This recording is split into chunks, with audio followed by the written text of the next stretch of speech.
Hey guys, I wanted to hop on and share some meal prep tips that I know so many people can use help with meal prep, and I love it. I am like kind of a nerd when it comes to meal prep, so I wanted to share a few things that help me. So first of all, consider setting time aside on your weekend to spend an hour, 2 hours on preparing some meals and having some things in the fridge that will make your life easy. Okay, so here's my first tip. Consider doing that prep work and how are you going to cook up some things ahead of time. What I like to do is I like to use our grill, pan, and press to cook up some meat, or you could do vegetables. You can really do all sorts of things on this. So this is part of our executive nonstick cookware line. It is a grill pan and you can get it with the press. So our press is cast iron and you heat it up basically with the press on it. Let it get nice and hot, and then you can throw on chicken tenders, salmon, hamburgers, pork chops, you name it, and it will sizzle it up and sear it and have it cooked in 6 to 8 minutes. Chicken breasts will take a little bit longer, but like chicken tenders, if you threw those on here with the press after it was preheated, 6 to 8 minutes and it's done. You can shred up your chicken, throw some barbecue sauce on it or some seasoning, and top it on a salad. It is amazing. So the other thing to consider is we have a larger size. We have a double burner one. And so you could do your meat on this side and then you could do your veggies on the other side. So like chicken breast and then fajita makings on the other side of the double burner. Maybe you have your peppers and your onions, zucchini, some mushrooms, and then you have dinner. So you could do this ahead of time and you could portion out your meals, use it for lunches, use it for a quick dinner to just reheat, to make your life easy for the week, or do it for dinner. Do you have 10 minutes? Throw some chicken tenders on here, sear them up, and top it on a salad or something, okay? So that's the first suggestion. My other suggestion is to consider doing like a sheet pan meal. So this is not a sheet pan. This is one of my stoneware pans, but let me explain the concept. The concept is that you put your entire meal on one pan and you bake it. So last night I did chicken, green beans, and potatoes. I put them all on this one pan. I baked them for about 20 to 30 minutes and it was done and ready. And it was delish. You can catch the recipe on my Instagram, Kristen M. Wieringa. I showed the finished product and I linked to the recipe. It was so good and it's definitely gonna go in my recipe book as a make again recipe. But I made it on my large bar pan. This is a stoneware piece, and the reason you see different coloring is because it is getting seasoned.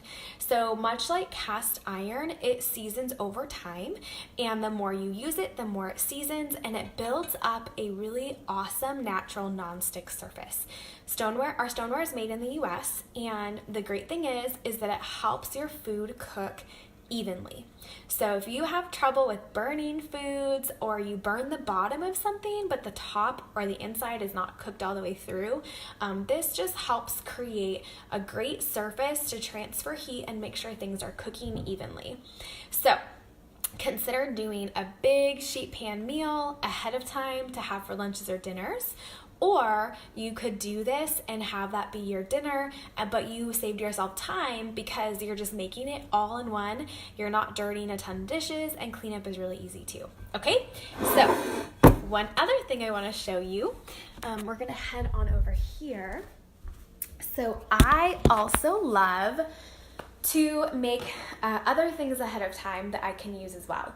So this year, I don't know is anyone with me here on your quest to use less plastic bags, less saran wrap, less foil, and I want to transition almost everything in my kitchen to glass instead of plastic. So I've been getting these leak-proof glass containers, and I've been doing my food prep with them, and I absolutely love it. So I want to show you a few things that I like to do. So as part of my Sunday prep, or whatever day you have off, consider cutting up vegetables that you can use to nibble on or have as a part of your meal. So my kids love carrots, and that's one thing I will do. These are cucumbers, but I will prepare a bunch of carrots ahead of time. I don't like buying the baby carrots just because I know they've been through processing and stuff, and I just love how a fresh carrot tastes when I've cut it and I've peeled it. It just has more flavor. I think they have more flavors. But anyways, I do that ahead of time. I stick them in here so it's ready to go. And then when dinner comes, I put my veggies on my kids' plate. I put the fruit on the kids' plate, and I put the meat, whatever we're having, and it's ready to go. Okay. The other thing I like to do is have salads ahead of time ready to go. So this particular salad is a Greek salad. I love it. It has tomatoes, cucumbers, a little red onion. It has some olives and oregano and basil, red wine vinegar, and some salt and pepper. Okay, so I just cut this up ahead of time. I use like my food chopper, my Sentoku knife, my egg slicer for the olives to slice them, and I just made a salad that I can then add to my dinner. I could add it to my snacks. I could add it to my lunch.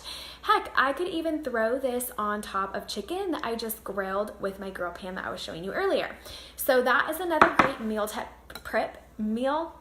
prep tip, is to have some things ahead of time pre-done, like on your Sunday, whatever day you pick. Okay, something else. I love to have makings for salad in my fridge. Now, if you work, make your salads ahead of time. Okay, so make all your ingredients and then assemble your salads. We have a make and take mason jar that's awesome for that. I'm at home, so what I do is I make all the ingredients, like I hard boil a bunch of eggs, and then I will do pickled onions. Has anyone had pickled onions? I love them. Okay, so this is our 3-cup prep bowl. I also have the 2-cup and the 1-cup. Again, trying to get away from plastic, so I'm using my glass. But basically, it's red onion. I threw in some garlic, and this is an apple cider vinegar. I also threw in some a little bit of sugar, a little bit of salt, and some whole allspice berries, and it's good for like a week. It will last longer than that, but it's great the first week. And I throw this on top of my salads with my hard-boiled eggs and my chicken that I have ready. So anything you can do to have salad toppings or specific things ready to go. I was reading an article, the lady is like, I have this in my fridge every single week. You'll always find it. We're always nibbling on it. You can do charcuterie platters with those and have your meats and everything all ready to go, and then just pull it out and snack on it or have it as part of your dinner. So I wanted to show you the other thing that I do. So I just talked about on our stoneware doing a 1-pan meal. And so if you do that ahead of time, you can portion it out. Oh my gosh, it smells so good. I'm sorry, guys. I know you can't smell it, but I portion them out ahead of time, and then I have my potatoes, my green beans, and my chicken in different containers in my fridge, and those are my lunches for the week. Or if you're in a hurry, you reheat this and have it for dinner. Hopefully you're a leftovers person, because that's one of the best ways to prep, is just have it ready to go. Okay, last tip for you is planning. So what I like to do is print out a blank sheet like this every month, and on Saturday or Sunday I plan out dinners for the entire week, so it's ready to go, and I write it down. Okay, so every week is different. I write it as I go, and keep these, you guys, because if you ever are without ideas, you can go back and look and see, well, what did we have for dinner last month? Or what were we eating a lot of in the summertime that I want to bring back in the middle of winter because I'm craving summer? Anyone else do that? I totally do. But if this is too much for you, if you can't plan out a week ahead of time, I heard a great tip today that I love. And that is, at least know what you're gonna have for dinner by 10 a.m. Okay? If you can't plan it a week ahead of time, it will save you stress and a headache and all those things at the end of the day when you don't want to think about it. If you just say, okay, by 10 a.m. I'm gonna have a plan for dinner. I'm gonna know what I'm making. Or if you can do this, you will know ahead of time, and you don't have to have it on the set day. Like, change the days up based off what sounds good or what you're hungry for, but at least you have the groceries, you have 5 or 7 things that you can pick from, and you're set, and it saves time and stress. All right, I hope those tips helped you guys, and I hope you have a great week. Right, it's Tuesday today. Yeah, we still have some week left. Enjoy your afternoon. Okay, bye.